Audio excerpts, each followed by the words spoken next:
جس سال اوزیہ بادشاہ نے وفات پائی اس سال میں نے رب کو اعلیٰ اور جلالی تخت پر بیٹھے دیکھا۔ اس کے لباس کے دامن سے رب کا گھر بھر گیا۔ سرافیم فرشتے اس کے اوپر کھڑے تھے، ہر ایک کے 6 پر تھے۔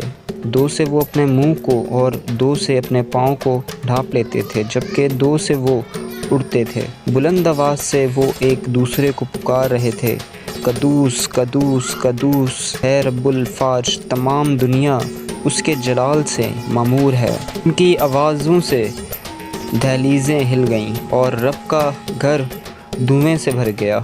میں چلا اٹھا، مجھ پر افسوس، میں برباد ہو گیا ہوں، کیونکہ گویا میرے ہونٹ ناپاک ہیں، اور جس قوم کے درمیان رہتا ہوں اس کے ہونٹ بھی نجس ہیں۔ تو بھی میں نے اپنی آنکھوں سے بادشاہ رب الفاج کو دیکھا ہے۔ سرافیم فرشتوں میں سے ایک اڑتا ہوا میرے پاس آیا۔ اس کے ہاتھ میں دمکتا کوئلہ تھا جو اس نے چمٹے سے قربان گاہ سے لیا تھا۔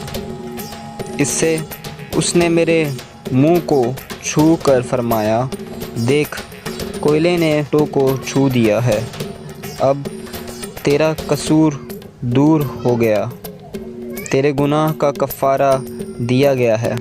اس وقت عیسیٰ کو پتہ چلا کہ وہ یہوہ مقدس ہے، جو ہمیں پاک کرتا ہے، جو اپنے نشانوں کو ظاہر کرتا ہے ہم پر۔ The Lord sanctifies.